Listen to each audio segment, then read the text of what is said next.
everyone, Hawks21 here, back with another Splinterlands video. So my last video, covering Izzyar, I teased that I recently made two big card purchases, and I wanted to show you both of those in this video. And then I'll even have a battle at the end that's going to highlight Izzyar with one of the cards. So it's going to be really fun. You're going to want to stick around and check it out. I'm going to show you the two cards. We'll go over to Splinter Guides. We'll take a look at their ratings, and I'll talk a little bit about why I decided to go ahead and buy these. So before I get into it, I am Hawks21 and I cover Splinterlands here on the channel. If you are new to the game, new to the community, it would be awesome if you could take a second to subscribe. We are getting closer and closer to our 2,000 subscriber goal by the day. So would love for you to join the community before we get there. Okay, so made two card purchases. They were actually both off market directly from Luthien. So shout out Luthien. She is a guild mate of mine. She's awesome. She's been a part of the community for way longer than I have. She's been middlewoman for a bunch of my other trades as well. And this time I had the pleasure of trading directly with her. And I actually got both of these cards from her. So time to show them off. The first one, this is a card I had owned previously. And if you go all the way back on my channel, there was a video where I said I was selling all of my untamed and older cards, basically, because I wanted to prepare for modern. I have since changed my mind. And as you can see from the Exploding Dwarf here, I now own older cards because I play in Wild and I plan to continue playing in Wild unless the earnings substantially change, which they might with the upcoming bot changes. They 100% could end up changing or shifting if all of the bots come over to Wild, in which case I'll just go back to Modern. I have the cards to play in Modern, so I'm happy to do that as well. I just want to be prepared to play in both leagues. I want to have a deck that can play in both leagues. So I'm picking up some cards that, both of these cards I can still play in Modern right now. And they're great, across both leagues. Eventually, they will end up in Wild once we get Rebellion, but that's not going to be for some time. So I can enjoy these in Modern for the foreseeable future. Card number one, it is a rare. It is a water card. It is the Kelp Initiate. So I ended up picking this up for, I believe, 140 bucks. 2 mana. Here, let's go to Splinter Guide. So, I was perusing. I've been very patient with these cards. I've been waiting for both of these for weeks to get one in a price point that I was willing to pull the trigger at. But if you scroll down, I have most of these cards that are up above this. The highest rated cards in Diamond. One of the ones I didn't have is the Kelp Initiate. So 8.5 in Diamond, and you can see a big jump, right? It's a very good card across all leagues, right? Definitely a good card. No one's going to tell you otherwise. Bronze, silver, gold.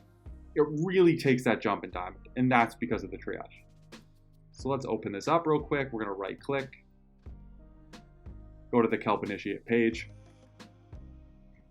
And there's basically a couple reasons why I want to pull the trigger on this card. The first is, we're actually going to go back to the Splinterlands site real quick. The other card that has Cleanse that's low mana right now is the River Nymph. And the problem with the River Nymph is the River Nymph, one, is 2 more mana, so that can make the difference in a lot of low mana situations. It's susceptible to Magic Reflect. Kelp Initiate is not. The no attack from the Kelp Initiate is a huge plus. Because if I'm using this as my main cleanser, I don't have to worry about this card getting attacked for the most part. And if I do, a lot of times it can heal itself. So to me, it's just, for the purpose of cleansing, this is a much better card than the River Nymph. Now, the River Nymph obviously brings other things to the table, like the speed and the amplify. But for the purposes of cleansing, I'm going with the Kelp Initiate. So why does the Kelp Initiate take a big jump? That is because of the triage. So one thing I'm very excited to run, I'm sure you guys have all had this, right? It's a 12 mana match and it's poison. What do? Well, now I can run Kelia, that's 4, 8 left. Put the Bakjira up front, that's 6. Only 2 left. Kelp Initiate. Boom. Kelp Initiate is going to cleanse the Bakjira of the poison. It is then going to stay alive. It's going to heal itself through the poison, for the most part, unless they run Sneak. But if they run Sneak in a 12 mana, like if you get the Pelacor Bandit is going to spend all of its time going at the Kelp Initiate, and by the time it can get through it and start attacking the Bakjira, it'll only have like 1 more turn left, and they won't be able to stack enough damage on that Bakjira. So the Kelp Initiate can heal with the Triage itself through any poisons. It can keep cleansing Affliction, so a lot of times you'll see a Dr. Blight in that situation. It's just a very, very versatile card in low mana matches. It combines really well with another card I have here. If you look at the synergies, the Albatross, right? I can get a heal and a cleanse for 3 mana. That's it. And look at the health. Speed, super fast. Health, 9. All this packaged together for 2 mana. Obviously, it works really well with the Bakjira. Awesome. Works really well with the Agor, right? The Agor is 15 mana. That's a lot of mana to try to fit into a match. So if you can put in useful cards that are really, really low mana, that's another reason why I like Vruz, right? It's a very useful card for 2 mana. So having this, that's going to be the cleanser, so Agor can keep healing, for only 2 mana is a huge boost, and it makes it more likely you're going to be able to play the Agor. Not to mention the Wave Brood, a very, very, very popular card because of the Triage. So you can have a simultaneous situation where this is cleansing the front line and triaging the Wave Brood. Just such a useful card in water. Previously I had a level 7. Luthien had up which was the level I was going to try to buy again. To me, it's not really worth it for the extra health. But I think I got a pretty good deal from Luthien at the time. I think it worked well for both parties. We got to cut out the 5% market fee, so that was great. And yeah, it really worked out. So this was my latest edition, the Kelp Initiate. So that wasn't it though. I bought 1 more card. And so if I come here, it is going to be a neutral, common, the Sandworm. So I actually bought the Sandworm for about 150 bucks. So I got this at a pretty good deal. It's a card I'm very excited to add to my deck. It's not a card that I had previously. I had like a level 5, I think it was. I kept it at the level where it was 2 speed. Y'all had a level 4. So I basically only used this in reverse speeds. And that was it. I never really made the full investment into this card, and eventually I sold it. But now I got a max. And I am super, super, super, super, super excited to break this one out. So if we go back to Splinter Guides, we had the Kelp Initiate right here at an 8.5. You scroll up a little bit. This is one of the other cards that I needed for my deck. It's at an 8.7. You can see this card's amazing across the board, right? There's never really a time that it's a bad card. You can play this at almost any level. The lower levels is more of a reverse speed card, but at the highest levels, it obviously gets to that 4 speed. And then it just becomes sort of more usable across the board. It's a great combination with other Sneak cards, obviously. It's neutral, so for me, part of the reason why I wanted it was I think this combination is going to be great. I have the Silver Shield Assassin, as you saw with Iziar. Sandworm combined with the Silver Shield. This is, at its base, it's 3/3, so that's 6, 13 Sneak damage per turn. Also, the Snare is really, really, really huge for this card. So if you come here, actually let's go back to Splinter Guides.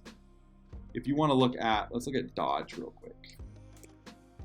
Actually, what I want to do is flying. But the card I'm thinking has both. Let's see how far down it is. So just for these annoying cards that sit in the back line and are really hard to get through. Elemental Phoenix, flying and dodge. It is an unbelievable, with 5 speed, unbelievable backline monster. Sandworm's going to hit this 100% of the time. 100%. The one I was specifically thinking of, Phantom of the Abyss, 6 speed, dodge, flying. 100% of the time. Gonna hit it. Spirit of the Forest, 6 speed, flying. 100% of the time. You'll see a couple situations in this next one, in the the battle I'm going to show you, of how powerful that snare can be, specifically when you're targeting backline monsters. Last thing I'll say before we get into the battle with the sandworm, one thing I'm excited to try is playing the sandworm alongside, actually I did it here, so we'll just get right into the battle. Playing the sandworm with Lily. And the reason for that is, a lot of times with the sandworm, you put it either in the 3rd or 4th position. Basically because you don't want it to be hit with sneak. It's not the fastest card. It doesn't have the most health. It doesn't have any sort of defensive abilities. It is purely an offensive tank. Not a tank, offensive card. But by putting it, in the 3rd or 4th position, you're going to miss out on a couple attacks, right? Because eventually it's going to get to the front, and if you could have bought that a couple more turns, it could be sitting in the back. It could be doing its 7 damage or whatever that damage level is. But with Lily now, I can put it in the 5th or 6th position. And that's going to buy me extra time for the sandworm to do its thing. So this is a combination I'm excited to run. Okay, so this is a nice little thing bridging my last 2 videos together. So this one I picked up the sandworm. This was my first battle, I believe, using the sandworm. We have the Izzyar here. As I talked about in the Izzyar video, the great thing about Izzyar is I get to pick which cards get boosted, right? I know that my opponent, unless they have Scattershot, which they don't here, has to fire at the Izzyar. I don't have a Resurrect here, unfortunately, so I'm only going to get 1 to trigger. But I know their attacks are going to go here. I know it's my Sandworm, and I know it's my Silver Shield Assassin that's going to get boosted. That's the key to this card. That's the magic with the Izzyar. That's why I'm so excited that I got this to level 3. But the main purpose of this video is to watch the Sandworm. Watch the havoc this is going to create on the back line. One thing to note, this Izzyar sitting between Sandworm and Silver Shield with the Enrage rule set creates an interesting thing specifically with the Gold Dragon. Because Gold Dragon's going to hit Izzyar, the Blast is going to hit the Sandworm, going to hit the Silver Shield, and it's going to enrage them both. So both of my big damage dealers are going to be enraged at the same time. And I mean, my opponent, who's actually a guildmate of mine, did a great strategy. I run this strategy all the time in Enrage. These 2 cards, I mean, I brought it myself. Obviously, we were thinking the same thing here because of the Snipe rule set. But Nightmare in this Enrage rule set is, pun intended, a nightmare. 7 speed before any boosts. They didn't bring a blind, but a lot of times you'd bring a blind. Crazy, crazy, crazy card in Enrage. But Sandworm enraged with the snare. They got some flyers back here. Gonna do a ton of damage. Let's watch it. This is why I'm so excited to have this card. I've been watching it for like at least a week or 2, just waiting.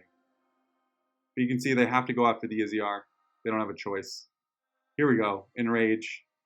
Enrage. This was annoying. So I hit the first one. 60% miss chance. Missed them, all of them. Not great. Oh, speeding up on us. Let's pause it real quick. So again, boom. Here we go. Martyr. Now 6, 12. Now it's 50%. Miss, 50%. Miss, 50%. Miss. Tough break. We get some misses of our own though, so that works. Now with the Lily, see, they have to attack the front. So their opportunity attacks don't work. So my Silver Shield, which would be the target for the most part right now, don't have to worry about that. It is going to take some blast damage, but Lily's going to be able to heal through that. Again, 50% miss, 50% miss, eventually hits. That was some bad luck there. But now we're going to go after their flyers. And they get fast, and they get annoying. But that's where Sandworm comes in. 8 speed with flying. Hits it right away. Look at this, 12 with snare. We just wiped out their main damage dealers in their back line in 1 turn because of the boosted up and enraged Silver Shield, the boosted up and enraged Sandworm. we're just going to continue to do work here. And we still have to get through the nightmare. That poison was big. That's a big miss. You know, we're not out of harm's way yet here. Hitting that poison was huge. Here we go. We're running out of health here. Sandworm hits it. 12 damage. And now we can heal through their damage. I mean, they just hit a ton of stuns here. It was really annoying. I was getting very frustrated because the return fire damage doesn't matter. Lily's going to heal through it. It's speeding up on me. I don't know why it does this. Going to pause it for a second. This was a satisfying win, so we're going to watch it. They just hit a ridiculous amount of stuns. We're able to heal through the attack every single time. There we go. Sandworm gets it done. And now our Vernari misses, of course. It's going to miss again. Boom. There it is. So a little bonus battle. Wasn't planning on really showing that. But there is the Sandworm. Look at that 12 attack Sandworm. I'm very excited to implement this into my lineups. Such a great neutral card. 6.5 SPS right now in Diamond in Wild. So not bad at all. That'll be it. Those are the 2 cards I picked up. You know, I consulted here, right? This is the site I use. Our algorithm's great. You know, I basically looked for cards that I thought were fairly priced and we have rated highly. Sandworm right here. Kelp Initiate right here. That's what I'm going to do for my next purchase. I'm going to take a look here. I'm going to try to match up value with what we have and what we show. So excited to do that. Hope you guys enjoyed. Splinterguides.com. Link is going to be in the description of this video. Come check out the site. The more traffic we get, the better it is for us and the more that we can build on top of this. So hope you come check it out. Like and subscribe. I'll talk to you guys soon and see you around the game.